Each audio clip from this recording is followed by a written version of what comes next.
Hello Motta fam, welcome to Motta cast, first of Tamil automotive podcast. இன்றைக்கி பார்த்தீங்கன்னா நம்ம 167வது மோட்டா கேஸ்ட் எபிசோடில் இருக்கோம். நம்ம இது வரைக்கும் பண்ண எல்லா எபிசோடுமே யூடியூப்லேயும் ஸ்பாட்டிஃபைலையும் ஸ்ட்ரீம் ஆகிட்டு இருக்கு. உங்களுக்கு யூடியூப்பில் வீடியோவில் பார்க்க முடியலன்னா ஸ்பாட்டிஃபைல ஆடியோவில் கேளுங்க. இன்றைக்கி இப்போ எடுக்கிற பாட்காஸ்ட் வந்து சாட்டர்டே தான் வந்திருக்கும். அதுக்கு ரீசன் என்னென்னா, நம்ம ஃப்ரைடேக்கான பாட்காஸ்ட்டை வந்து மண்டேவே ஷூட் பண்ணோம். அது வந்து நேற்றுக்கு எடிட் பண்ணுறதுக்கு எடுத்தப்போ வந்து அதில் ஃபுல்லாக ஆடியோ இல்லை 1 ஹவருக்கு. அதனால் அந்த பாட்காஸ்ட் நம்ம இப்போ ரீஷூட் பண்ணுறோம். அதாவது அந்த டாபிக் நாங்கள் இப்போ எடுக்கலை, ஏன்னா அந்த டாபிக் எடுத்தால் அது அந்த வைப்பு போயிடும். அது நம்ம பேசினதே பேசணும்னு நம்ம பிரெயின் யோசிக்கும். அதனால் அதை கொஞ்சம் தாண்டி நம்ம எடுக்கலாம். இப்போ நமக்கு வந்து இந்த வாரத்தை நியூஸ் அது என்னன்னா, 4 மணிக்கு கரெக்டாக பாட்காஸ்ட் போடணும்னு சொல்லி பிளான் பண்ணி நான் வந்து ஒரு 3 நாள் பர்சனல் ட்ரிப்பாக வெளியே போயிருந்தேன். அதனால மண்டேயே நாங்கள் கரெக்டாக பிளான் பண்ணி எடுத்து இந்த ஃப்ரைடே 4 மணிக்கு வரணும். ஏன்னா நீங்கள் ஒரு 4-5 வாரமாக பார்த்தா நம்ம டைமிங் எல்லாம் மாற்றுவோம். போன வாரம் சாட்டர்டே தான் போட்டோம். ஆனால் விதி வந்து அதோடைய ஸ்டைல்லே தான் அது இது பண்ணிச்சு. அதாவது நாங்கள் ஷூட் பண்ணோம், ஆடியோ இல்லை. அது ஏன்னு இது வரைக்கும் தெரியாது. இன்னைக்கு ஃபஸ்ட்டு வந்து எக்ஸ்ட்ரைல் 30 லட்சம் ரூபாய்க்கு அந்த பிக் பாய் டாய்ஸில் தானே. அதாவது நம்ம முன்னாடியே ஒரு விஷயம் சொன்னோம். எக்ஸ்ட்ரெயிலுக்கு ரீட்டைல் ப்ரைஸே ஒரு 30 lakhsலேருந்து 35 lakhs வந்து அவங்க எக்ஸ்ஷோரூம் ப்ரைஸ் வச்சுருந்தாங்கன்னா, ஆன் ரோடு கூட ஓகே, நம்ம ஷோரூம்னா 40 பேர் ஓகே, ஆன் ரோடு கரெக்ட் வச்சுருந்தாங்கன்னா அந்த கார் வந்து சக்ஸஸ் ஆகிருக்கும் நம்ம பேசுவோம் ஃபஸ்ட்டு. இப்போ லான்ச் முடித்து ப்ரைஸ் எல்லாம் அனௌன்ஸ் பண்ணோடனே ஓகே டன், சாப்டர் க்ளோஸ்னு பார்த்தா லெஃப்ட் ஓவர் ஸ்டாக்ஸ் பற்றி நம்ம போன 2-3 பாட்காஸ்ட் முன்னே நம்ம ஒரு டிஸ்கஷன் வந்து என்ன பண்ணியிருக்காங்க, அந்த யூஸ் கார் பிராண்ட் வந்து லெஃப்ட் ஓவர் ஸ்டாக்ஸை டோட்டலாக வாங்கி அவங்க அதை ரீட்டைல் பண்ணுறாங்க 29.75 லட்சம் ரூபாய்க்கு வந்து ரீட்டைல் பண்ணுறாங்க. அதில் அந்த ஃபோட்டோஸில் வந்து லெதர் ரைட் சீட்ஸ்லாம் இருந்தோண்ணா. ஆனால் அங்கே வந்து அதில் ஃபேப்ரிக் தான் இருந்து அவங்க ஆஃப்டர் மார்க்கெட் ஏதாவது எனிதிங், அதுவும் ட்ரக்கில் தான் வருது, விற்கணும் இல்லாதான் ஆஃப்டர் மார்க்கெட்டாக இருக்கலாம். ஏன்னா இந்த விலைக்கு லெதர் ரேட் இல்லைன்னா அது எடுபடாதில்ல, ஏதாவது பண்ணியிருப்பாங்க. நிசானுக்கு அது ஒரு பெரிய செட்பேக் உண்மையிலே. நிசான் இந்தியா வந்து அந்த லோகோவை ஒரு பெரிய லார்ஜர் வெஹிக்கிளில் பார்க்க வச்சுருந்தாங்கன்னா அந்த பிராண்டுக்கு ஒரு ஸ்டெப் மேலே கிடைக்க பார்த்து அது ஒரு பெரிய விஷயம். ஆனால் அட்லீஸ்ட் அது ரஸ்ட் ஆகி போகவோ இல்லை ரிட்டர்ன் ஆகி ஜப்பானுக்கு போகவோ இல்லாமல் இந்த ஒரு பிராண்டுக்கிட்ட வந்து அதை ரீட்டைல் பண்ணுறது நல்ல விஷயம் தான். ரிட்டர்ன் ஆகி தானே இங்கே வந்து ரிட்டர்ன் இல்லை. இப்போ சரி யாராவது நம்ம ஆளுங்க அதுக்கு 30 லட்சம் ரூபா, சரி யாராவது லைட் ஆசைப்படும்னு பார்த்தா இவங்க போயிட்டு 1.5 லிட்டர் 3 சிலிண்டர் யாருக்கு வேணும், சிவிடி டிரான்ஸ்மிஷன் யாருக்கு வேணும்னா கமெண்ட் சேவ். ஆமாம், அது கமெண்ட்ஸில் வந்து அது கன்வின்ஸே ஆகலை. இல்லை இவங்க இந்த ப்ரைஸுக்கு லான்ச் பண்ணியிருந்தா, ஆமாம் அதான் பிராண்ட் லான்ச் பண்ணியிருந்தா வேரியபிள் கம்ப்ரஷன் என்ஜின் அந்த கார் கொடுத்த அந்த ஒரு லுக்குக்கும் அந்த எக்ஸ்ட்ரைல்னு சொல்லக்கூடிய பேட்ஜுக்கும் அது விற்றுருக்கும். அட்லீஸ்ட் கொஞ்சம் ஹோட்டல்ஸ் எல்லாம் வந்து இந்த எக்ஸ்ட்ரைல் வேல்யூக்காக கெஸ்ட் வெஹிக்கிளாட்டாவது வாங்கியிருந்துருக்கலாம். அது அந்த கருப்பு கலரில் ஹோட்டலோட பேர்லாம் சைடில் அடித்தா நல்லா தான் இருக்குது அந்த வண்டி பார்க்குறதுக்கு. ஏதாவது ஹோட்டல்ஸ் மேபி அப்படி தான் வாய்ப்பு இருக்குது, நம்ம ஃப்யூச்சரில் பார்க்க வாய்ப்பு இருக்குது. அடுத்து கேரன்ஸ் கிளாவிஸ். சரி, கேரன்ஸ் கிளாவிஸ்னா கேரன்ஸ் வந்து யாருமே எதிர்பார்க்காம இந்த கிளாவிஸ்ன்னு சொல்லக்கூடிய பேர் இது கூட ஆட் பண்ணியிருக்காங்க. நம்ம என்ன நினச்சிட்டு இருந்தோம்னா, இந்த சிரோஸுக்காகவும் கிளாவிஸ்ன்னு சொல்லக்கூடிய நேம் வருதுன்னு நினைச்சேன். வெளிநாட்டில் இருக்க கிளாவிஸ் வருதுன்னு. அது வேற, இது வேற. ஆனால் அதை ட்ரேட்மார்க் பண்ணி வச்சு அது வேஸ்ட் ஆச்சுன்னு நினச்சிட்டு இருந்தோம். அந்த ரீசெண்டாக வந்திருக்கிற ஒரு ஃபோட்டோ பார்த்தோம்னா சிரோஸ் கேரன்ஸ், அதுக்கு கீழே வந்து கிளாவிஸ். அப்படின்னா அடுத்த ஜெனரேஷன் இல்லை அடுத்த ஃபேஸ் லிஃப்டான ரிஃப்ரெஷ் மாடலை வந்து தனியாக காட்டுறாங்க. இதுக்கு ஒரு விஷயம் நம்ம சொல்லணும். எப்படின்னா, முதல்ல இந்த நியூஸ் வந்து கிளாவிஸ்ன்னு வந்தோடனே நான் என்ன நினச்சேன்னா, நிறைய மேனுஃபேக்சரர்ஸ் பண்ணக்கூடிய தப்பு இங்கேயே நடக்கும். நிறைய மேனுஃபேக்சரர்ஸ் என்ன பண்ணுவாங்கன்னா, ஒரு மாடல் ரன்னிங்கில் இருக்கும், அதுக்கு அடுத்த ஜென்ரேஷன் வரும்போது சடனாக அந்த நெய்மை டிச் பண்ணிவிட்டு புதிய ஒரு இதுக்கு வருவாங்க. இப்போ நீ வந்து டிவி 300 பொலிரோ நியோ ஆச்சுது. டிவி 300 பொலிரோ நியோ அடுத்த வருஷன் தான் நமக்கு தெரியும். ஆனால் டிவி 300 ஆஸ் அ மாடல் வந்து போயாச்சு, அதோடைய ரீசேல் போகும். அந்த பிராண்ட் வச்சுருக்கிறவங்க நாங்கள் ஒரு டிஸ்கண்டினியூ மாடல் வச்சுருக்கிற ஒரு ஃபீல் இருக்கும். ஆனால் லக்கிலி இது வந்து அந்த பிரச்சனைக்குள்ளே போகலை. ஏன்னா கொரியன்ஸ் வந்து இந்த வேலையை முன்னாடியே பண்ணுவாங்க. நீ வந்து i10 எடுத்தேன்னா i10 கிராண்ட் ஆச்சுது, அப்புறம் கிராண்ட் i10 நியோஸ் ஆச்சுது. அப்போ இவங்களுக்கு இந்த கிரெட்டால மட்டும் இன்னும் கிராண்ட் கிரெட்டா அப்படியெல்லாம் வரல. இனி மேபி அடுத்த இப்போ வருஷம்ல இருக்க கரன்சி இருக்குன்னு தானே அந்த நியூஸ் வந்துருக்கு. கிளாவிஸ் தனியாகவும் எக்ஸிஸ்டிங் மாடல் பழைய ஸ்டைலில் இருக்கலாம். எக்ஸிஸ்டிங் மாடலுக்கு ஒரு ஸ்கோப் என்ன பார்க்குறோன்னா கமர்ஷியலி ஒரு டாக்ஸி இமேஜுக்கு அது போகலாம். ஏன்னா எப்போவுமே அந்த அந்த வெஹிக்கிளுக்கு இப்போ ஒரு மார்க்கெட் இருக்கணும். நிறைய சிட்டிஸில் வந்து நம்ம கேரன்ஸோடைய டாக்ஸி பார்க்குறோம். அதாவது டாக்ஸிலே கொஞ்சம் ப்ரீமியமாக தான் நம்ம பார்க்க. எர்டிகா வேண்டாம்னு நினைக்கிறவங்க கொஞ்சம் ப்ரீமியமாக பார்க்குறாங்க. மேபி அது இருக்கலாம். எப்படியும் ஒரு விஷயம் மட்டும் உறுதி, இவங்களுக்கு இருந்த அந்த யூஎஸ்பி வந்து அந்த ஸ்பேஸிங் நான் எதிர்பார்க்கிறது அது அப்படி கேரி ஃபார்வேர்ட் ஆகும். இன்னும் நல்ல பெட்டர் தான் ஆகும். ஏன்னா ஆல்ரெடி அவங்க வந்து சிரோஸில் அதை ப்ரூவ் பண்ணியாச்சு. சீட்டிங் ஆப்டிமைசேஷன் அவங்க பண்ணுவாங்க. இப்போ இதில் இருக்கிற ஒரு மிகப்பெரிய கன்சர்ன் இல்லை பீப்புளுக்கு இருக்கிற ஒரு இதே அந்த சேஃப்டி ஃபேக்டர் தான். இப்போ K1 பிளாட்ஃபார்மே வந்து கண்டிப்பாக இப்போ வந்து ஒரு 5 ஸ்டார் ஈக்குவலண்டாக வரும்போது இந்த K2வும் வர வாய்ப்பு இருக்குது. அப்படின்னா அந்த ஸ்பேஸ் வந்து இவங்களுக்கான ஸ்பேஸ் செக்யூர் தான். கண்டிப்பாக ப்ரைஸ் வேரியாக வாய்ப்பு இருக்குது. லுக்ஸ் ஒருவேளை சிரோஸ் மாதிரியாச்சு அது இருக்க வாய்ப்பு இருக்குது. ஏன்னா அது போலரைஸ்டு லுக்கு தான். அதுலேயும் நீ பாரு, சிரோஸ் வந்து ஒரு பீப்புளுக்கு பிடிக்கும், ஒரு பீப்புளுக்கு பிடிக்காது, ஒரு பீப்புளுக்கு பார்க்க பிடிக்கும். மேபி இது அந்த மாதிரி ஒரு கேட்டகரியில் இருக்குது. இது அதை ஃப்ரண்ட் ஏஜெல்லாம் அந்த சிரோஸோடைய அந்த கார்னிவலோடைய ஹெட்லாம்ப் டிசைன் அந்த டிப்பிக்கல். இன்னொன்று இது ஆல்ரெடி ஒரு ஸ்லோப்பிங் நோஸ் தான். அந்த ஸ்லோப்பிங் நோஸை அப்படி உருட்டி எடுத்திருக்காங்க. இப்போ அடுத்த இருக்கு Windsor bro, bro tech, bro battery, bro style, bro convenience, bro interior, அது ஒரு இது போட்டு எல்லாத்தையுமே ப்ரோ சேஃப்டி 50 kWh வருது. ப்ரோ ப்ரைஸ் உண்டா? ப்ரோ ப்ரைஸ் உண்டு கண்டிப்பாக. ப்ரோ ப்ரைஸ் 38 kW-லேருந்து 50க்கு வரும்போது kWh கூடும்போது கண்டிப்பாக ப்ரைஸ் இன்க்ரீஸ் ஆகுது. ஆனால் என்ன விஷயம்னா அவங்க பவர் ட்ரெயினில் எலக்ட்ரிக் பவர் ட்ரெயின் அப்படி தான் இருக்குது. 136 PS 200 Nm சிமிலர் தான் அப்படின்னு மென்ஷன் பண்ணியிருக்காங்க. ரேஞ்ச் வந்து 460 km. 460 சொல்லும்போது கண்டிப்பாக ப்ராக்டிக்கலி பழைய 280 ப்ளஸ் ஒரு 60-70 வந்து கேரண்டியாக சொல்லும். 60 இல்லை, ஒரு 100 கிட்ட நெருக்கி எடுக்கலாம். அப்படின்னாலும் மேக் சென்ஸ். ஏன்னா நம்ம இப்போ நான் நேற்றைக்கு சென்னையிலேருந்து வரும்போதும் ஹைவேலே 2-3 வின்சர் பார்த்தேன்.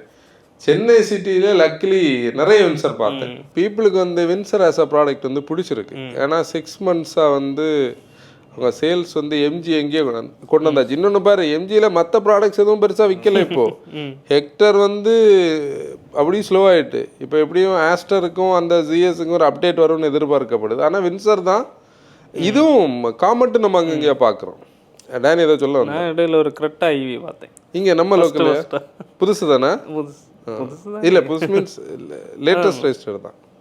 அடுத்து Innova exclusive edition high cross. அதாவது நீ பார்த்தேன்னா இனோவா கிறிஸ்டா காலகட்டத்தில் இருந்து ஒரு கிறிஸ்டாவை டெலிவரி எடுக்கிறாங்கன்னு வச்சுக்கிடுங்க.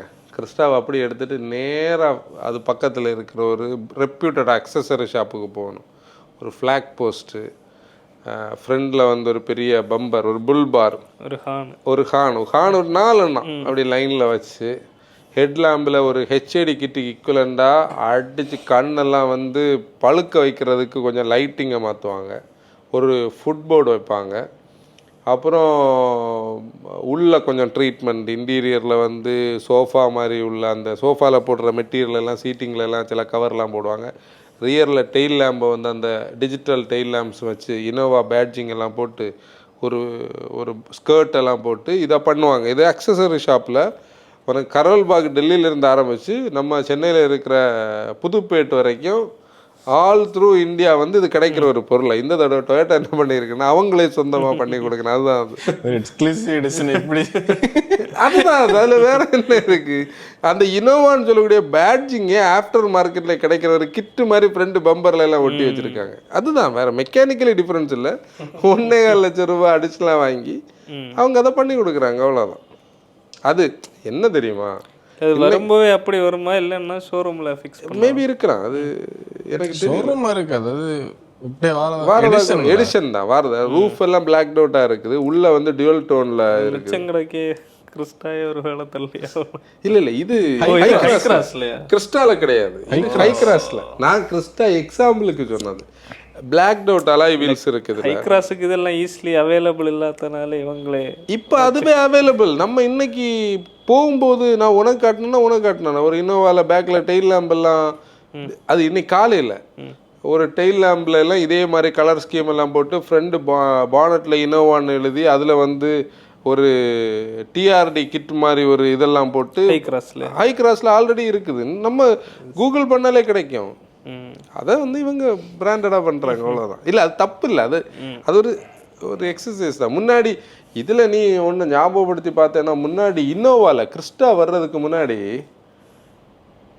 கிறிஸ்டா வந்துடல, அதுக்கு முன்னாடி இன்னோவாவில் கிறிஸ்டா எடிஷன் வந்து இன்னோவாவில் கிறிஸ்டா எடிஷன் வந்து நான் அது உங்களுக்கு லைவாக காட்டி தரேன். மார்த்தாண்டமில் நம்ம இங்கே வந்து ஒரு கார் உண்டு, இந்த ஃபோட்டோ தெரியுதா, இந்த டிசைன் இது வந்து கிறிஸ்டா, இன்னோவாவில் கிறிஸ்டான்னு சொல்லக்கூடிய ஒரு மாடல், ஒரு லிமிடெட் எடிஷன். மார்த்தாண்டமில் நம்ம பிரிட்ஜு ரயில்வே பிரிட்ஜுக்கு மேலே வந்து இந்த வெஹிக்கிள் உண்டு. அவங்க இப்போ கலர்லாம் மாற்றிட்டாங்க. இது கண்டிப்பாக எங்கேயாவது நான் அதோட ஃபோட்டோ வந்து தேடித்தரேன். 2011 அது என்ன, இதை வரைக்கும் என்ன வேணும், போஸ்டர் என்ன இருக்குது நான் பாரு, 2011 இன்னோவா கிறிஸ்டா. இந்த பேரை வந்து அப்படி அவங்க அதுக்கு யூஸ் பண்ணாங்க. அப்புறம் இது கரெக்டாக பார்த்தா இது ஒரு இந்த மாதிரி ஒரு பெயிண்ட் ஜாப் தான் இது. இந்த கலர் ஸ்கீம் எல்லாம் மாற்றி திடீர்னு கேட்டபோது உங்களுக்கு ஷாக் ஆச்சு இல்லை, இப்படி ஒரு எடிஷன் எப்போ எங்கே வந்துன்னு சொல்லி. அடுத்து இவி டாக்ஸ் எக்ஸம்ஷன், அந்த மும்பை பூனே எக்ஸ்பிரஸ் வேலை, மும்பை நாக்பூர். ஆக்சுவலி நம்ம ஒரு தடவை மும்பை போன போது அந்த எக்ஸ்பிரஸ்வேயோட என்ட்ரி பாயிண்டில் ஒரு போர்டு வச்சுருந்த பற்றி நம்ம ஒரு பாட்காஸ்ட்டில் பேசியிருப்போம், ஏர் குவாலிட்டி இண்டெக்ஸை மீன் பண்ணி. அதே மாதிரி ஒரு ஹோட்டலில் ஒரு லாஞ்சுக்காக நாங்கள் மும்பையில் போகும்போதும் அங்கே வந்து என்ட்ரி பாயிண்டில் வந்து ஒரு பெரிய போர்டு வச்சு அவுட்டர் ஏரோட குவாலிட்டி இன்னர் ஏரோட குவாலிட்டி வந்து மீன் பண்ணியிருந்தாங்க. அப்படின்னா இன்னர் ஏர் வந்து க்ரீனாக இருந்து அவுட்டர் ஏர் வந்து கொஞ்சம் ஆரஞ்சாக இருந்தது, ரெட் ஸோனில் இல்லை. அப்போவே நம்ம பேசிகிட்டு இருந்தோம் தான். கொஞ்ச நாள் கழித்து அடுத்து ஸ்க்ரூட்னியில் இருக்கிற இல்லை ரெடாரில் இருக்கிற ஒரு சிட்டியாக இது பார்க்கப்படும். ஏன்னா இப்போ நீ வந்து இப்போ நம்ம இந்த ஏரோட மூமெண்ட் ஸ்டோரியை பற்றி நமக்கு கிளாரிட்டி இல்லாட்டியும் டெல்லியை விடைக்கும் மும்பை பக்கத்தில் இருக்கும் கொஞ்சம் கூட ப்ரீஸான ஏர் கிடைக்கிற ஏரியானால பொல்யூஷன் வந்து அக்குமுலேட் ஆகாதுன்னு ஒரு அண்டர்ஸ்டாண்டிங் எனக்கு உண்டு. டெல்லியோட ஸ்டோரி வேறு. ஏன்னா டெல்லியில் வந்து இந்த ஃபார்மர்ஸ் எரிக்கிற புகையிலேருந்து எல்லாம் வந்து அந்த வின்டர் டைமில் மொத்தத்தில் வந்து இங்கே கிளாக் ஆகி அது ஒரு பீரியடே குழப்பி விடும். ஆனாலும் வெஹிக்கிளோடைய பாப்புலேஷன் மும்பைக்கு ஒரு பெரிய தலைவலி.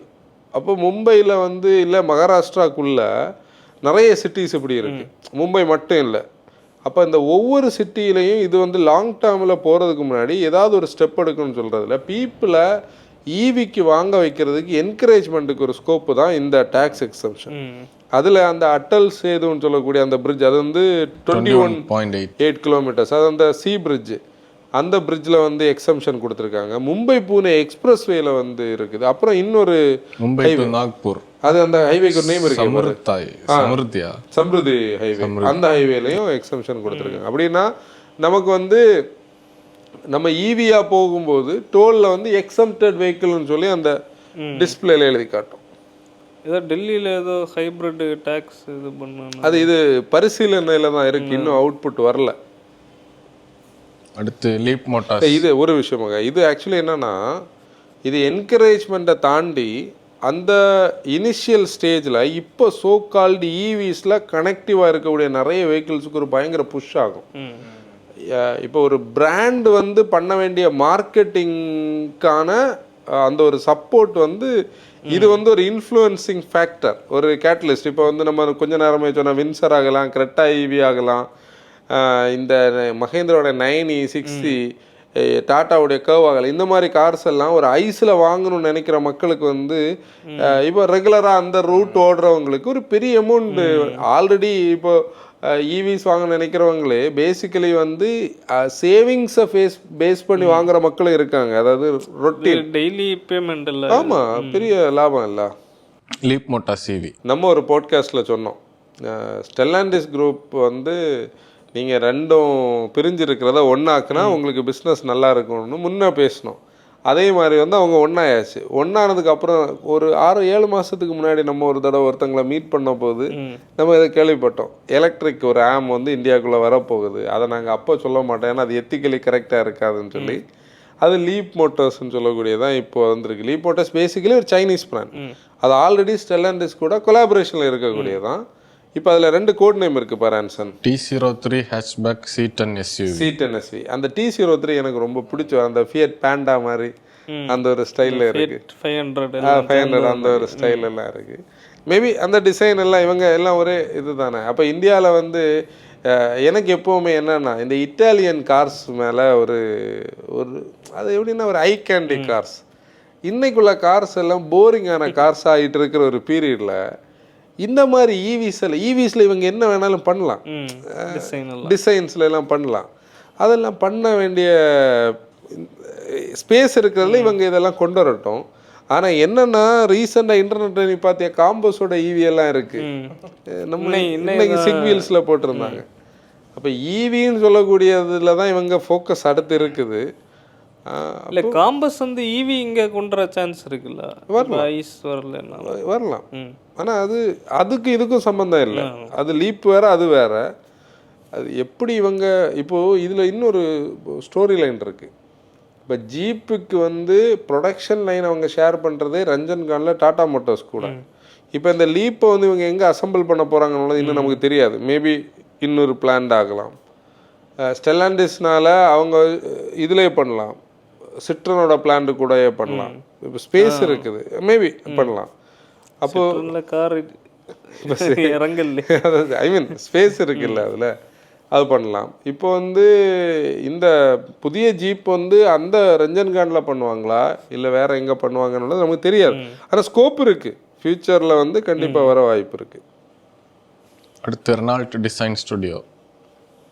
அதில் 2-3 ஃப்ரேசஸ் இருக்குது. International game plan 2027. அதுக்கப்புறம் லார்ஜஸ்ட் ஸ்டுடியோ அவுட் ஃப்ரான்ஸுக்கு வெளியில். நம்ம இதை பற்றி பேசும்போது இந்த ஸ்டுடியோன்னு சொல்லக்கூடியது வந்து இந்தியாவில் ஓப்பன் பண்ணப்படுறது வந்து கண்டிப்பாக ஒரு பெரிய விஷயம். ஏன்னா இப்போ எனக்கு வந்து ஒரு டிசைன் ஸ்டுடியோன்னு ஒன்றை பற்றி நான் ஃபஸ்ட்டு அண்டர்ஸ்டாண்ட் பண்ணுறது பினின்ஃபரினா பற்றி கேள்விப்படும் போது தான். இப்போ பினின்ஃபரினான்னு சொல்லக்கூடியது அதுவும் இந்த இட்டாலியன்ஸ் தான். இட்டலினாலே அந்த ஒரு டிசைனுக்கு ஒரு பெரிய ஹிஸ்ட்ரி இருக்குது. நம்ம வந்து கார்ஸோடைய ஹிஸ்ட்ரி போனால் ஒரு ஆளை நீ எடுத்த அவருக்கு பேர் டக்குன்னு வரல, ஆல்ஃபா ரோமியோலேருந்து அவர் ஒவ்வொரு காலகட்டத்தில் ஃபெராரிக்காக எல்லாருக்கும் டிசைனிங்க்கு அவருடைய டிசைன் தான். அந்த பீரியட் நிறைய ஐகானிக் கார்ஸ் வந்து அவர் எனக்கு அந்த பேரை டக்குன்னு வரல. அது இந்த பேரை ஒன்று தேடி போடு, என்ன ஐகானிக் கார் டிசைனர்னு கூகுள் பண்ணாலே கிடைக்கும். அப்போது அந்த பினின்ஃபரினா மாதிரி டிசைன் ஹவுசஸை வந்து ஒரு காலகட்டத்தில் கம்ப்யூட்டர் சிமுலேஷனுக்கு முன்னாடி கிளே மாடல் பண்ணி அதை திருப்பி வந்து கம்ப்யூட்டர் சிமுலேட் பண்ணி அவுட்புட் பண்ணுற இடத்துல எப்போவுமே இந்தியன் ஸ்பெசிஃபிக்காக நம்ம குளோபல் பிராண்ட்ஸ் வந்து இங்கே பெருசாக ஆப்ரேட் பண்ணுறதை நம்ம பார்க்க முடியாது. அதில் ரெனோ வந்து இந்தியன் பிஸ்னஸை கொஞ்சம் சீரியஸாக கன்சிடர் பண்ணியிருக்கு. இதுக்கு பேக்கில் ஒரு ஸ்டோரி இருக்குது. எப்படின்னா, நம்ம முதல்ல நிசானோடைய சிச்சுவேஷன் பற்றி பேசணும். நிசான் வந்து இப்போ ரீசெண்டாக நம்ம ஒரு பாட்காஸ்ட்டில் பேசணும். அதாவது நிசான் வந்து ஹோண்டா அக்வயர் பண்ணலை. நிசான் இனிமேல் நாங்கள் வந்து ப்ராப்ளம்ஸை சால்வ் பண்ணி எங்கெல்லாம் பணம் ப்ளீட் ஆகுதோ அதெல்லாம் கட் பண்ணிக்கிட்டு பிஸ்னஸை ஃபோக்கஸ் பண்ணுறோம் அப்படின்னு சொல்லி வந்து ஈவன் மிஸ்துபிஷிக்கு கூட அந்த புதிய பிளாட்ஃபார்மை ஷேர் பண்ண மாட்டோம், நாங்களே பண்ணுவோம்னு சொல்லி அப்படியே இருந்தாங்க.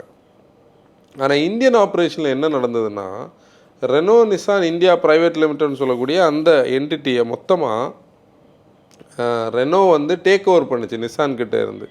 ரெனோக்கு 49%, நிசானுக்கு 51% இருந்த அந்த 51%ம் ரெனோ வந்து எடுத்தாச்சு. அப்போ அப்படி பார்த்தா நம்ம இதில் அண்டர்ஸ்டாண்ட் பண்ண வேண்டிய நிசான் அழியாது, நிசானுக்கான ஸ்பேஸ் அங்கே இருக்குது. ஆனால் ரெனோவுக்கு ஒரு டாமினேஷன் அங்கே இருக்குது. ரெனோவோட ஆப்ரேஷன்ஸ் வந்து டெவலப் ஆகும். அப்போ இவங்க இந்த டிசைன் ஸ்டுடியோனால் மீன் பண்ணுறதே இந்தியாவுக்கு அந்த பைப் லைனில் வேறு ப்ராடக்ட்ஸ் கொண்டு வர்றதுக்கு வாய்ப்பு இருக்குது. அதை அவங்க மென்ஷன் பண்ணியிருந்தாங்க. அதில் செகண்ட் லைனில் இருக்கும் பாரு. இங்கே இவங்கள ப்ராடக்ட்ஸ் மட்டும்தான் டிசைன் பண்ணுவாங்களா? இல்லை, அதுதான் இதில் ஃப்ரான்ஸுக்கு அடுத்து பெரிய டிசைன் ஸ்டுடியோவே இது தான். இந்தியாவில் நமக்கு வந்து இருக்கிற இந்த எக்ஸ்பர்டீஸ் இல்லை ஒர்க் ஃபோர்ஸை வச்சு குளோபலி உள்ள டிசைனை அங்கே விடைக்கு இங்கே காம்படிட்டிவ் ப்ரைஸிங்கில் அவங்களுக்கு பண்ண முடியும். இப்போ எனக்கு வந்து அதில் ஒரு கண்டென்ட் வந்து நம்ம போய் பண்ணால் நல்லா இருக்குன்னு எப்போவே தோணும். ஏன்னா அது ஒரு வித்தியாசமான அப்ரோச்சில் இருக்கும். ரெனோ இத்தனைக்கும் நம்ம கூட இது வரைக்கும் எந்த ஒரு ஸ்டைலையும் கனெக்டட் இல்லை. நிசானாவது மீடியாக்காக கனெக்டட், நம்ம ஃப்ளீட் வண்டி எடுத்திருக்கோம். ஆனால் ரெனோவோடைய ஒரு பிஆர் கூட நமக்கு டச்சில் இல்லை. ஆனால் சம்படி ரெனோவில் பார்க்குறீங்கன்னா அந்த டிசைன் ஸ்டுடியோவில் ஒரு கண்டென்ட் எடுத்தால் நமக்கு நல்லா இருக்கும். ஐ மீன் நம்ம அண்டர்ஸ்டாண்ட் பண்ணணும், நம்ம பார்க்குறவங்களுக்கும் நமக்கு ஒரு கலெக்டிவான ஒரு நாலேஜ் ஷேரிங் இருக்கும். இதெல்லாம் அவங்க பண்ணணும் இல்லையா? ஒரு தமிழ்நாட்டில் வந்து ஓப்பன் பண்ணியிருக்காங்க, கொஞ்சம் மீடியாவை கூப்பிட்டு இந்த மகேந்திராவுடைய கண்டென்ட் எல்லாம் இவ்வளோ போனதே அவங்க டோர்ஸை ஓப்பன் பண்ணனால தான். இப்போது அவங்க வந்து எல்லாத்தையும் அடைச்சி பூட்டி வச்சுக்கிட்டு இப்படி தான் இருப்போம்னு இருந்திருந்தா இவ்வளோ பிளேசஸுக்கு அது போயிருக்காது. இதெல்லாம் டெமோக்ரட்டைஸ் பண்ணணும், இந்த கண்டென்ட்டை 4 பேர் காட்டணும், நாங்கள் இப்படி தான் பண்ணுறோம். இதை காப்பி அடிக்கிறது ட்ரஸ்ட் வருமே பீப்புள். இப்போ இந்த கார் வாங்கினாலும் ஏதோ ஒன்று பண்ணிட்டு இருக்காங்கன்னு தெரியும்ல. அதான் அடுத்து ஹுண்டாய்க்கு எஸ்யூவி அல்காசாருக்கு மேலே இருக்கு. இல்லை அது என்ன தெரியுமா, அந்த ஸ்பேஸ் வந்து ஹுண்டாய்க்கு பயங்கரமாக வேக்கண்டாக இருக்கிறது தெரியுதா? ஏன்னா நீ ஆல்கசார் வரை இல்லை, கிரெட்டா வரைக்கும் தான் ஹுண்டாயோட டாமினேஷன். ஹுண்டாய்க்கு வந்து கிரெட்டா தாண்டி ஆல்கசாரும் நம்பர்ஸ் விற்கல. சரி, ஆல்கசார் அங்கங்கே தென்படுது, ஆனால் இந்தியாவுடைய செகண்ட் லார்ஜஸ்ட் மேனுஃபேக்சரர். இந்த மாதம் நமக்கு என்ன போன மாதத்தோட நம்பர்ஸ் இன்னும் ஃபுல்லாக தெரியாது, அப்படின்னா நம்ம செகண்டாகவே கன்சிடர் பண்ணுவோம். செகண்ட் லார்ஜஸ்ட் மேனுஃபேக்சரருக்கு வந்து அந்த செக்மெண்ட்டை வந்து கிராக் பண்ணவே முடியலையே. டூசான் செக்மெண்ட்டை இன்றைக்கும் அது வேக்கண்டாக தான். அப்படி பார்த்தா ஆல்கசார்ன்னு சொல்கிறது மிடில் இருந்துச்சு, அதையும் அவங்க மிஸ் பண்ணிட்டாங்க. அப்போ அந்த கேப்புக்கு ஒரு ப்ராடக்ட் உண்மையிலே 700க்கு கூட போட்டி போடுறதுக்கு ஒரு ஸ்பேஸ் எப்போவுமே பெருசாக இருக்குது. நம்ம வந்து அந்த ப்ராடக்ட் லேடர்லேயே அவங்களுடைய ஸ்பேஸை பற்றி அடிக்கடி பேசுவோம். அந்த ப்ராடக்ட் வந்து இனிமேல் டீசல் ஒல்லியாவோ இல்லை டர்போ பெட்ரோல் ஒல்லியாவோ எல்லாம் இங்கே லாஜிக்கலி ஒர்க் அவுட் ஆகாது. இப்போ யூனிக்காக இருக்கணும்னா அவங்க கண்டிப்பாக ஹைப்ரிட் எடுத்துகிட்டு வரணும். நம்ம இந்த கொஸ்டினை வந்து மிஸ்டர் தருண் கார்கிட்ட இன்டர்வியூவில் கேட்டோம், ஞாபகம் இருக்கா டானி? எந்த ப்ராடக்ட் லான்ச்சுன்னு எனக்கு மறந்தது. நம்ம அவரோட ஒரு இங்கிலீஷ் இன்டர்வியூ நம்ம போட்டிருந்தோம். அல்காசாருக்கு வாக்கர் ரவுண்டு அதை முடிச்சு நம்ம கேட்டிருந்தோம். அப்போது அவர்கிட்ட இன்டர்வியூக்கு முன்னாடி நான் கேட்ட கேள்வியே அதுவும் ஒரு பெரிய டிஸ்ட்ராக்ஷனில் அந்த இன்டர்வியூ குழம்பிட்டு இருந்தோம். ஞாபகம் இருக்கா? பின்னாடி வந்து மழையும் காற்றும் அடித்து ஒரு ஷாண்ட்லியரோடைய ஒரு கலத்தி வச்சு ஒரு போர்ஷன் அங்கே இருந்தது. அது ஏதோ ஒரு இடத்துல இருந்ததை கொண்டு இவங்க ஒரு எண்டில் வந்து மாட்டி வச்சுருந்தாங்க. அதில் ஒரு கர்டன் இருந்தது. அது சவுண்டு போட்டு அந்த இன்டர்வியூவை ஃபுல்லாக குழப்பி அதுலேயே நிறைய கட் இருக்கும். நம்ம சில இடத்துல போனால் நமக்கு கிடைக்கிற இன்ட்ரப்ஷன்ஸ் மாதிரி வேறு யாருக்கும் கிடைக்காது. அதில் நான் அந்த இன்டர்வியூ கொஞ்சம் கூட நல்லா அவர்கிட்ட ஃபஸ்ட்டு கொஸ்டினே நான் இதை தான், உங்களுக்கு டூசான் வந்து பெருசாக போகலை, அப்போ நீங்கள் இந்த ஆல்கசாரை இன்னும் வால்யூம்ஸுக்கு நினைக்கிறீங்களான்னு கேட்கும்போது சவுண்டு கேட்டது, திருப்பி பிரேக் ஆச்சு, திருப்பி எடுத்தோம். அப்போ அந்த கேப்பை வந்து அவங்க மேபி ஃபில் பண்ணது யூஸ்ஃபுல்லாக இருக்கும். அவங்கள்ட்ட நல்ல ஹைப்ரிட் டெக்னாலஜி இருக்குது. நீ எக்ஸாம்பிள் பார்த்தேன்னா கியாவுடைய கார்னிவல் இருக்குல்ல, கார்னிவலில் வந்து 3.6 வந்து ஒரு பெட்ரோல் எண்ணெய் 2.2 தானே, அது ஒரு டீசல் 1.6 பெட்ரோல் ப்ளஸ் ஒரு ஹைப்ரிட் இருந்தாங்க. இல்லை இவங்க இது ஏன் அப்போ டிலே பண்ண 27 எல்லாம் போட்டிருக்கு. இப்போ ஒரு ப்ராடக்ட் வந்து மினிமம் 18 to 24 months. அவங்க கிரெட்டாலையும் ஹைப்ரிட் கொண்டு வர மாதிரி போட்டிருந்தாங்க. அது மேபி கொஞ்சம் நேரமே வரலாம். அண்டர்ஸ்டாண்ட். அவங்க அந்த நம்மளே பேசணும்ல ஒரு நியூஸை பார்த்த போது, மேபி வந்து ஒரு டீசல் பேனுக்கு ஸ்கோப் வந்ததுன்னா அவங்க இப்போது நம்மக்கிட்ட ஒரு டீசல் கிரெட்டா இப்போ ஒரு ஃப்ளீட் வண்டி வந்திருக்கு. இன்டர்நெட்டில் நீங்கள் நம்ம இன்ஸ்டாவில் போட்டிருக்கோம்ல, இன்ஸ்டா பார்த்தவங்களுக்கு தெரியும். நேற்றைக்கு வந்து நான் சென்னையிலேருந்து நான் ட்ரைவ் பண்ணிட்டு வந்தோம். எக்கனாமிக்கல். நான் உங்கள்கிட்ட நைட்டு ஃபோன் பண்ணும்போது என்ன சொன்னேன், ஃபுல் டேங்க் டீசல் அங்கே போட்டது, இன்னும் குவார்ட்டர் டேங்க் கிடக்குன்னு சொல்லி. இன்னைக்கு காலைல நான் கொஞ்சம் தூரம் ஓட்டினேன். இல்லைன்னா இன்றைக்கி நம்ம டீசல் போட வேண்டிய தேவை வந்திருக்காது. அந்த எக்கனாமி பெட்ரோல்ஸ் கொடுக்குமான்னு கேட்டால் கண்டிப்பாக கிடையாது. ஆட்டோமேட்டிக்கில் இது டார்க் கன்வெர்ட்டர். இப்போது ஐவிடி ஆகலாம். என்லைன் வந்து நான் குஜராத்தில் ஓட்டினனால தெரியும். நீ எனக்கு 785 கிலோமீட்டர் ஓடிச்சு நேற்றுக்கு ஒரு லைன் மட்டும், ஒரு ஸ்ட்ரெச்சு. என்லைன் ஓடுமா? ஓடாது. அப்போவே தீர்ந்துருக்கும். அப்போ அந்த இடத்துல டீசல் சப்போஸ் வெளியே எடுக்க வேண்டிய ஒரு தேவை வந்ததுன்னா கண்டிப்பாக அதில் ஹைப்ரிட் வந்து தான். இப்போது பேசிக்கலி நம்ம வந்து கன்சல்டிங் பண்ணும்போது சம்படி வந்து எக்கனாமிக்கலாக வேணும்னு கேட்குறவங்களுக்கு நம்ம கரெக்டாக சொல்கிறோம்ல, ஆனால் அந்த எக்கனாமிக்கல் சொல்கிற வேண்டிய இடத்துல கரெக்டாக நிற்காது. அப்புறம் அப்போ ஹைப்ரிட் வந்து தான் ஆகணும். எல்லாருமே இந்தியா ஹைப்ரிடை வந்து எடுக்காது, ஹைப்ரிட் வந்து இந்தியாவுக்கு தேவையில்லை, நம்ம டைரெக்டாக ஈவி போகணுன்னு எல்லாம் சொன்னாலும் இந்தியா ஹைப்ரிட் எடுக்காமல் மார்க்கெட் வந்து மூவ் ஆகாது. அதில் வாய்ப்பே கிடையாது. ஏன்னா அதுக்கு எக்ஸாம்பிள் ஒரு ஒரு பெக்யூலியரான ஒரு செக்மெண்ட், இந்த mid size SUV segment. Agree பண்ணுறீங்களா? பீப்புளை கன்வின்ஸ் பண்ண கஷ்டமான ஒரு செக்மெண்ட். இப்போ நீ வந்து அதுக்கு மேலே அந்த மிட் லார்ஜுக்கு மேலே என்ட்ரி லெவல் ப்ரீமியம் எஸ்யூவினா பீப்புள் ஒரு ஃபோர்காஸ்டோட தான் போய் ஃபியூல் எஃபிஷியன்சிக்கு யாரும் பெருசாக பார்க்க மாட்டாங்க. அதான் அவங்களுக்கு தெரியும் அது இது வண்டி இப்படி தான் இருக்கும், பட்ஜெட்டும் இருக்கும். ஆனால் இது வந்து ஒரு கிரிட்டிக்கலி குழப்பமான ஒரு செக்மெண்ட். அங்கே ஒரு ஒரு ஒரு இது வரைக்கும் ட்ரஸ்ட்டு க்ரியேட் பண்ணாத, இவ்வளோ நாளைக்கும் ஒரு சர்வீஸ் பண்ணுறதுக்கு பற்றி நாலேஜ் ஆகாத ஒரு ஹைப்ரிடையே பீப்புள் வாங்குறாங்கல்ல. அதனால கண்டிப்பாக அந்த செக்மெண்ட் க்ரோ ஆகும். அவ்வளோதான். அடுத்து கோல்ஃப் ஜிடிஐ புக்கிங் மே 5லேருந்து. அதுக்கு முன்னாடி நம்ம அந்த ப்ரைஸிங் பற்றி சொல்லணும். டிக்வான் ஆர்லைன் ப்ரைஸிங் வந்து நம்ம ஒரு பாட்காஸ்ட்ல பேசணும்ல, எத்தனை லட்சம் கெஸ் பண்ணது. அது நம்ம எப்படி சொன்னோம்? நான் வந்து 54 சொன்னேன்னு நினைக்கிறேன். டேனி எவ்வளோ சொன்னேன்? 60.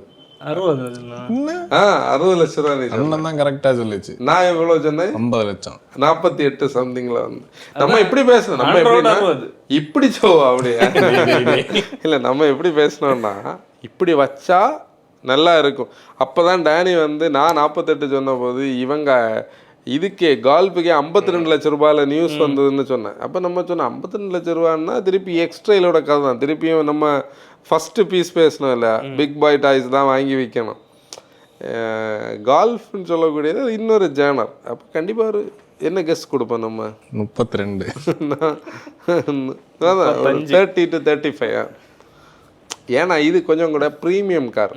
இதுக்கு பேட்ச் நம்பர்லாம் இருக்கலாம், பழைய ஜிடிஐ மாதிரி ஒரு 100 பீஸோ. ஜிடிஐ தான் இது. அதான் ஐ மீன் அன்னைக்குள்ள போலோ ஜிடிஐ மாதிரி. அது கால்ஃப் கிடையாது, அது போலோ ஜிடிஐ. போலோ ஜிடிஐ இது ஐ மீன் இன்னும் பெருசு இல்லை, இது இன்னும் பெருசு. அதே மாதிரி பேட்ஜ் நம்பர் கொடுத்தா 35 ரூபாய் வரைக்கும் கொண்டு வரலாம். எனக்கு எப்போவுமே அந்த காரை பற்றி நினைச்சாலே அதோடைய அந்த அலாய் வீலு, அந்த வீல் வெல்லுக்கு கூட உள்ள அந்த சிங்கு, அப்புறம் அந்த சீட்ஸ் பார்த்தியா, அந்த சீட்ஸில் வந்து ஒரு மெட்டீரியல் இருக்கும். அது எப்படி சில கார்ஸை நம்ம பார்த்தாலே நமக்கு ஒரு பிடிக்கும், ஒரு ஃபீல். அது ஒரு அப்படி ஒரு அழகு. அது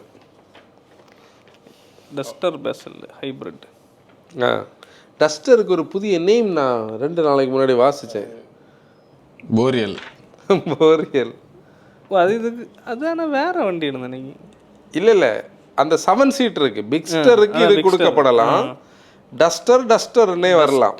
போரியல் இல்லை இப்போ உள்ள நியூ கார் நேம்ஸ் எல்லாம் கேட்கும்போது கார்ஸோட டிசைன் மாதிரியே வந்து நேம்ஸும் இந்த ஃப்ராங்ஸில் இருந்து தான் இந்த பேர்களை எப்படி ஆச்சுன்னு நினைக்கிறேன். ஒரு காலகட்டத்தில் கார் நேம்ஸ் எல்லாம் வேற மாதிரி இருந்தது. இப்போ ஃப்ரான்ஸ் நேம் வந்தப்போ என்னடா பேர் அப்படின்னு, ஆனால் இப்போ அது பழகி போச்சு. முதல்ல உண்மை சொல்லணும்னா ஹை ரைடர் வந்த போது ஹை ரைடர் ப்ரொனவுன்ஸ் பண்ண வராது, ஞாபகம் இருக்கு.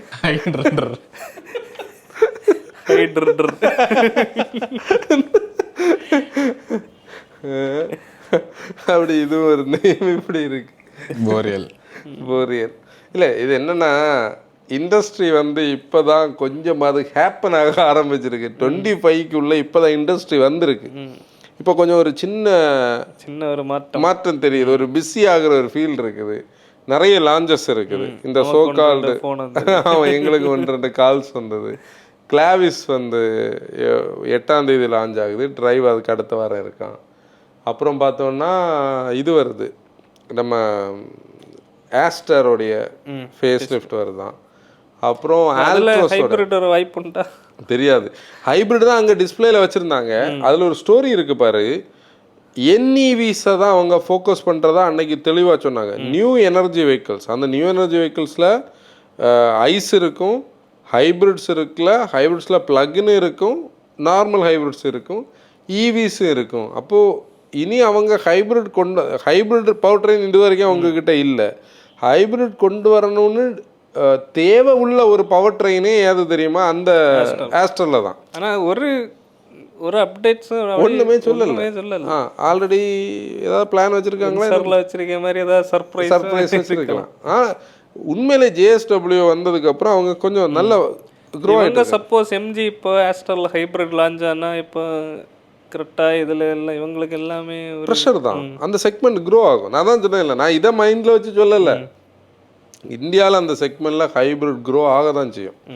கிரெட்டாவும் இப்போ ஹியூண்டேயும் கியாவும்னா 2 ப்ராடக்ட்ஸில் வந்தாச்சு, வேறு வழி இல்லை. அடுத்து ஒவ்வொருத்தராக அப்படி பார்த்தா ஹோண்டா மட்டும்தான் கையில் வச்சுக்கிட்டு பேசாமல் இருக்காங்க. இப்போ உண்மையிலேயே அந்த செக்மெண்ட்டை சூப்பராக பூஸ்ட் பண்ணியிருக்கலாம். ஹோண்டா மட்டும் இப்போது சடனாக வந்து ஆலப்ப சடன் அதை கூட அதில் லான்ச் பண்ணி இது பண்ணாங்க. ஹோண்டா வந்து எலிவேட்டில் ஈவி பண்ண போகிறாங்க. ஜெர்மன்ஸ் தான் மாட்டணும். ஜெர்மன்ஸ் வந்து மாட்டாங்க. ஜெர்மன்ஸுக்கான ஸ்பேஸ் அங்கே இருக்கலாம். சரி, இப்போ நேற்றைக்கு நான் வரும்போது நம்ம ஒரு மோட்டோ ஃபேம் வந்து ஒரு குஷாக்கு முதல்ல என் கூட யாருன்னு தெரியாது, அவர் கை காட்டினதுக்கப்புறம் தான் மோட்டோ ஃபேம் நான் பார்த்தேன். ஐ மீன் அந்த போர்ஷன், அதாவது நம்ம திண்டிவனம் டு அந்த போர்ஷனில் வரும்போது அது அந்த ஸ்பீடுக்கு அந்த வெஹிக்கிளுக்கு அந்த ஸ்பீடெல்லாம் ஒரு மேட்டரே இல்லை. 3 கிராஸ் பண்ணாலும் அது அந்த ஹேண்ட்லிங் அந்த ஸ்டைலு அந்த மாதிரி பிடிக்கிறவங்களுக்கு இந்த சோகால்டு வெஹிக்கிள் செட் ஆகாது. இப்போ அது வாங்குறவங்க இருப்பாங்க, அவங்க ஆல்ரெடி வாங்கிட்டு தான் இருக்கிறேன். ஏன் அது குறையில்லை. இன்னும் சென்னை சிட்டியில் பார்த்தீங்கன்னா விர்டஸ் எல்லாம் நிறைய பார்க்க முடியுது, கார்ஸ் நிறைய இருக்குது, அது பிரச்சனை இல்லை. அதாவது கொஞ்ச நாளாக இண்டஸ்ட்ரியில் நம்ம பேசும்படியான இது எதுவுமே இல்லை. இதில் எனக்கு தெரிஞ்சு இது வந்து வின்சருடைய அந்த அப்டேட் வந்து வின்சருடைய சேலை அடுத்த லெவலுக்கு எடுத்துகிட்டு போகும். எப்படின்னா வின்சரை பற்றி அப்டேட், அதாவது லைட்டாக அப்படியே சேச்சுரேட் ஆகிய டைமில் எக்ஸாக்ட்லி அது ஏன் நான் அண்டர்ஸ்டாண்ட் பண்ணி நான் சொல்லேன்னா, பீப்புளுக்கு வந்து 9 போய் ஓட்டி பார்க்குறாங்க. 9யோடைய ரேஞ்சுக்கு மேலே பீப்புளுக்கு ஒரு ஃபீல் இருக்குது. ஒரு 450க்கு மேலே இது எப்படி பார்த்தாலும் ரேஞ்சு கொடுக்கும் அப்படின்னு ஒரு இம்ப்ரெஷன் இருக்குது. பெர்ஃபார்மன்ஸு வந்து 9 கூட யாருமே போட்டி போட முடியாது, அது வேறு ஸ்டெப்பு. ஆனால் நம்ம இவ்வளோ ரூபா கொடுத்து ஒரு ஈவி வாங்குகிறோம், ரேஞ்ச் வந்து அந்த SOC மேலே ஸ்டேட் ஆஃப் சார்ஜ் மேலெல்லாம் பீப்புளுக்கு டவுட் இருக்குதுன்னா, இந்த 38 kWh மேலே எப்போவுமே ஒரு இது கம்மியான ரேஞ்சோன்னு ஒரு ஃபீல் இருக்குது. இப்போ நம்மளே 400 வந்து ஒரு ஸ்வீட் ஸ்பாட் இல்லையா, அது ஒரு அண்டர்ஸ்டாண்ட் பண்ணுற ஒரு லெவல் இருக்குது. ஈவன் கிரெட்டா ஈவியும் 400 கிட்ட நெருங்கும் ஆல்ரெடி. அப்போ கிரெட்டா ஈவி கூட கம்பேர் பண்ணும்போது வின்சருடைய இந்த அப்டேட் வந்து அதுக்கு தேவையான ஒரு அப்டேட். இப்போ டேனி சொன்ன மாதிரி அது ஒரு இப்போ நம்ம மனசில் நம்ம ஒரு விஷயத்துக்கு ஒரு விலையை நிர்ணயம் பண்ணுறது மாதிரி நம்ம இந்தியன் மார்க்கெட்டில் வந்து நம்மளுடைய ரோட் ஸ்டைலுக்கு 400னா சரி இங்கேருந்து திருச்சி வரைக்கும் போகலாம். அப்போ மத்தியானம் காலைல கிளம்புறோன்னா ஒரு சாப்பிட்ற ரேஞ்சு டைமுக்குள்ளே போய் நிப்பாட்டி சார்ஜ் பண்ணலாம். இப்போ சென்னையிலேருந்து ஒருத்தர் கிளம்புறாருன்னா நான் நெருக்கி திருச்சி வரைக்கும் போக முடியும், அந்த ஒரு மைண்ட் செட். 200ன்னு சொல்லும்போது அது ஒரு மிக்ஸ் ஆஃப் அந்த ஒரு ஃபீல் தான். அதனால் அது கண்டிப்பாக அப்கிரேட் அது ஒரு சேலை பூஸ்ட் பண்ணும். அதே மாதிரி தான் அந்த விஷயம், அந்த ஹைப்ரிட் வந்து நான் கொஞ்ச நாளாக எதிர்பார்த்துட்டு இருக்கக்கூடிய ஒரு அப்டேட். ஏன்னா ஹிண்டே பொறுத்தவரையில் அந்த ஸ்பேஸ் வந்து ஒரு யாருமே மஹேந்திரா மட்டும்தான் அதை உண்மையிலே யூட்டிலைஸ் பண்ணுறாங்க அந்த ஸ்பேஸை. சஃபாரி ஹேரியரும் அதை பெருசாக யூட்டிலைஸ் பண்ணாங்க. 700 அந்த ஸ்பேஸ் 700 அவுட் ஆஃப் நோவேர் ஆன அந்த ஸ்பேஸ் பார்த்தியா, இந்தியாவில் அந்த ஸ்பேஸ் வந்து வேக்கண்டாக கிடந்து கரெக்டாக கிளிக் ஆகி அப்படி போச்சு. அப்போது ஹிண்டேக்கு வந்து இப்போ இதுக்கு போட்டி நிறைய வண்டிகள் வருது.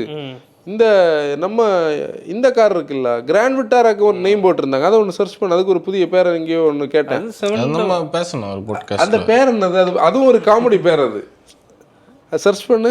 700 போட்டியா இல்லை, கிராண்ட் விட்டாரா 7 சீட்டர். அந்த மிட் லார்ஜில் எல்லாருமே அந்த செக்மெண்ட்டுக்கு தானே நெருக்கி பார்க்குறது. 700க்கு பக்கத்தில் வராது, போட்டி கிடையாது, அது வேற. என்ன நேம்? எஸ்கோடோ, டொர்க்னாடோ. இல்லை, யாரு தான் இதெல்லாம் சஜஸ்ட் பண்ணுறான்னு தெரியல, எனக்கு மனசுல அது நிற்கல அந்த பேரெல்லாம். எஸ்கோடோ, டொர்க்னாடோ, எஸ்பிரஸோ மாதிரி. இது வேற ஏதாவது ஒரு ப்ரெஸ்ஸோவாக இருக்கும். மே மந்த் வந்து மோட்டோவானை பொறுத்தவரை நாங்கள் புது கார் ரிவ்யூஸ் போட்டு நிறைய நாள் ஆச்சு. அந்த ஒரு யோசிக்கலாம் நாங்கள் என்னடா இப்படி வீடியோ போடு, அதான் ஒரு டல்லான ஒரு ஃபேஸ் வந்து அது பார்த்தா தான் அது புது கார்ஸே இல்லை. Q&A பண்ணுறதுக்கு நம்ம கரெக்டான காருக்கு தான் Q&A பண்ணணும். எல்லா காருக்கும் இப்போ Q&A போட்டுட்டு இருந்தால் நல்லா இருக்கும். அதில் என்ன அந்த Qவும் ஏன் அவங்களுக்கே தெரியும் பார்க்குறவங்களுக்கு, நம்ம என்னத்தை பேசுகிறதுக்கு அதில். அது மோட்டோ ஃபேமிட்ட கடைசி வரைக்கும் கேட்குற மோட்டோ ஃபேமிட்ட ஒரு விஷயம் சொல்லுவோம். என்னென்னா, முதல்ல நாங்கள் சொன்ன மாதிரி ஒரு 4-5 வாரமாகவே வந்து இந்த டைமிங் வந்து எங்களுக்கு பெரிய பிரச்சனையாக இருக்குது.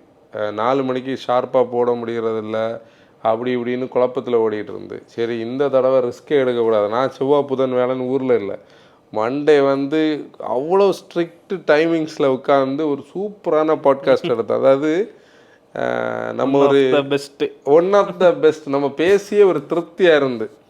நேற்றைக்கு நான் ரூம் செக் அவுட் பண்ணுறதுக்கு பில் வெரிஃபை பண்ணிகிட்டு இருக்கும்போது ஒருத்தன் ஃபோன் பண்ணுறான் எனக்கு. ஆனால் ஒரு சின்ன பிரச்சனை, ஒரு சம்பவம் ஆச்சுன்னு. அப்போவே எனக்கு பக்குன்னு ஆச்சு, என்னத்தை இழுத்து வச்சுருக்கா அவ்வளோன்னு. அது நம்ம பாட்காஸ்ட்டில் ஆடியோ இல்லை. அதாவது மோட்டோ க்ரோ ஆன ஒரு காலகட்டத்தில் பார்த்தோன்னா இதெல்லாம் வந்து இப்போ ரீசெண்டான டைமில் சரி பார்த்துக்கலான்னு ஒரு மைண்ட் செட்டில் தானா. நாங்கள் எல்லாம் முன்னாடி டென்ஷன் ஆகும். இப்போல்லாம் ரீசெண்டாக ஒரு மெமரி, ஒரு ஹார்ட் டிஸ்க் வந்து எங்களை படுத்தின பாடு இருக்கு. ஒரு கோயம்புத்தூர் ட்ரிப்பு ஃபுல்லாக வந்து கரெக்டாகி பாதி ஃபுட்டேஜ் கரெக்டாகி அது வந்து கோயம்புத்தூர் போன ட்ரிப்பு அதெல்லாம் கூட நாங்கள் ஸ்ட்ரெஸ் ஆகலை. ஏன்னா சரி நம்ம பார்த்துக்கலாம். ஆனால் இது என்ன வந்து என்ன ஒரு மணி நேரம் ஸ்லோ ஆக்கிச்சு முதல்ல. ஆக்சுவலி நான் வந்து கிளம்பவே 1 மணி நேரம் லேட் ஆச்சு. நான் மொத்தத்தில் மூட் அவுட் ஆனேன். நான் டேனிக்கு ஃபோன் பண்ணி பார்த்தேன், இந்த மைக்கில் வந்து இதை ரெக்கவர் பண்ணுறதுக்கு என்ன ஸ்கோப் இருக்குது, இன்டர்நெட்டில் கொஞ்ச நேரம் உட்காந்து சர்ச் பண்ணேன். ஒரு மாதிரி இதாச்சு. அப்படி தான் இன்றைக்கி வெள்ளிக்கிழமை நாங்கள் பிளான் பண்ண மாதிரி போட்காஸ்ட் போட முடியாதது. சரி, வெள்ளிக்கிழமை எப்படியாவது 4 மணிக்கு போடலான்னு நாங்கள் காலையிலிருந்து பிளான் பண்ணால் அதுவும் எங்களை அது விடுறது மாதிரி தெரியல. இது சனிக்கிழமை தான் வரும், வேறு வழி இல்லை. அதே மாதிரி தான் எங்களுடைய மெர்கண்டைஸ். அதாவது இதை நானா சொன்னது, ஏன்னா நான் சொல்லித்தரேன் எப்படின்னா, அது மோட்டோ ஃபேமிலி இதில் சொல்லுவோம். நாங்களே லேட்டு, அதாவது இதுக்கு சாம்பிள் எடுத்து இதை ரெடி பண்ணவே 4 மாதத்துக்கு மேலே ஆச்சு. அப்போவே இந்த ஆர்டர் எடுக்கிறதுக்கு முன்னாடியே வந்து அவர்கிட்ட என்ன சொன்னோன்னா, ஆல்ரெடி இது லேட்டாக தான் நாங்கள் இது பண்ணுறோம், நவம்பர்லேருந்து பேச்சு நடக்குது. அப்போ கடைசியாக இதுதான் ஃபைனல் சொல்லும்போது நாங்கள் இதை ஒரு வீடியோவில் பேச போகிறோம். 15 நாள் தான் நாங்கள் அவங்கள்ட்ட டைம் கேட்க முடியும். 15 நாளுக்கு மேலே வந்து நம்ம எதுவும் பேச முடியாது. ஆனால் நாங்கள் ஷார்ப்பாக ஆர்டர் எடுத்து தருவோம், நீங்கள் அவ்வளோ நாளுக்குள்ளே அந்த ஆர்டரை ப்ராசஸ் பண்ணி கொடுக்கணும்னு. அவர் ரெடியானார் கரெக்டாக. அவர் எல்லாமே இது வரைக்கும் கரெக்டாக தான் பண்ணியிருக்காரு. ஆனால் அவர் என்ன போட்டு இது பண்ணிட்டு இருந்தார், பிஸி பண்ணிட்டு இருந்தாரு. இன்னைக்கு ஆர்டர் நம்ம அன்னைக்கு ஸ்டிக்கர் வந்து ஃபைனல் வாங்க போன அன்னைக்கு நானும் டேனி காரில் உட்காந்து நம்பர்லாம் எண்ணி, நீ அன்னைக்கு இல்லை, நீ எடிட் பண்ணிட்டு இருந்த, இங்கே உட்காந்து எடிட் பண்ணிட்டு இருந்தேன். அவசரமாக நாங்கள் வந்து நம்பர்ஸ் எல்லாம் அனுப்பி கொடுத்தாச்சு. அவர் ஒருத்தருக்கு எம்ப்ராய்டரி பண்ண கொடுப்பார்ல, அவர் டிசைனை வந்து மாற்றி அடிச்சு விட்டார், கலரை மாற்றி விட்டார், லோகோ மாதிரி அடிச்சு விட்டார். அதில் தான் இது இப்போ எங்களுக்கு அந்த ஃபர்ஸ்ட் லாட் வந்து கொஞ்சம் டிலே ஆகிருக்கு. யூஸ்வல் இதுதான், என்ன பண்ணுறதுன்னு தெரியல. அதனால் மோட்டோ ஃபேம் வாங்கினவங்க கொஞ்சம் வெயிட் பண்ணுங்கள். மண்டேக்குள்ளே ஸ்டிக்கர்ஸ் எல்லாமே நாங்கள் மொத்தமே அனுப்பியாச்சு. இண்டிவிஜுவல் ஸ்டிக்கர்ஸ் எல்லாம் அனுப்பிட்டோம். ஸ்டிக்கர்ஸும் டிஷர்ட்ஸும் சேர்த்து அனுப்ப வேண்டியது வந்து இருக்குது. பக்காவாக நாங்கள் இந்த தடவை வந்து எல்லாமே எழுதி டிபார்ட்மெண்ட் பிரிச்சாக்கும் வந்து நாங்கள் ஒர்க் பண்ணது. ஆனாலும் டைம்னு சொல்கிறதுக்கும் எங்களுக்கும் 7ஆம் பொருத்தமாக தான் இருக்குது. அது என்னன்னே தெரியல. நிறைய கண்ணுப்படுதுன்னு நீங்கள் அது கண்டுபடுறதுக்கு ஒரு சீசன் என்ன, எல்லா கார்ஸுமே வந்து ஒரு எல்லா வெஹிக்கிளுக்கும் ஒரு ஃபீவர் இருக்கு. அது என்னன்னு தெரியாது. ஷெட்டு காலியா தான் இருக்கு. ஆன்சனை விட்டு வைக்கல. அதை விடைக்க வேண்டாம். எங்க அப்பாவுடைய பிகோ நல்லா ஓடிட்டு இருந்தா, அதோடைய நம்ம டர்போ ஓஸ் வந்து போய் தான் இன்னைக்கு ட்ரிவாண்ட்ரம்ல அது வாங்குறதுக்கு போனால் அதுவும் கிடைக்கல. அப்படி அது ஒரு பீரியட். இதுவும் கடந்து போகணும்னு விட வேண்டியதுதான். அதில் இன்னொரு விஷயம் என்னன்னா, இப்போ நாங்கள் வந்து இந்த காரோட ஸ்டோரி சொல்லும்போது ஆன்சனுக்கு வந்து 2 ஸ்டோரி இருக்கு, 3 போனும் போச்சு. எப்படின்னா ஆன்சனுடைய ஹண்டர் வந்து சும்மா இருந்த இடத்துல கடல்ல வீடியோ எடுக்க கடல் தண்ணி ஏறி போன் டிஸ்பிளே வச்சு, அதாவது ஆன்சனுடைய ஹண்டர் வந்து இன்ஜினுடைய அப்பர் பிளாக் வந்து ப்ராப்ளம் ஆகி 3 மாசமா நிக்குது. எஸ் வந்து கூலண்டோட பைப்பு போய் அது ஒரு 2 மாசம் என்ன எல்லாம் என்னென்னவோ பிரச்சனை. அப்படி அது ஒரு ஃபீல். இது எல்லாருக்கும் நடக்கிறதா, இது ஒரு சீசன் அப்படிதான் இருக்கும். ஓகே மோட்டா ஃபேம், இன்னைக்கு எபிசோட் க்ளோஸ் பண்ணிடலாம். நம்மளோட பழைய பாட்காஸ்ட் எல்லாமே யூடியூப்லேயும் ஸ்பாட்டிஃபைலையும் ஸ்ட்ரீம் ஆகிட்டு இருக்கு. போய் பாருங்க, கேளுங்க. This is Anson signing off. ஆசிர் டிரைவ் ரெஸ்பான்சிபிலிட்டி.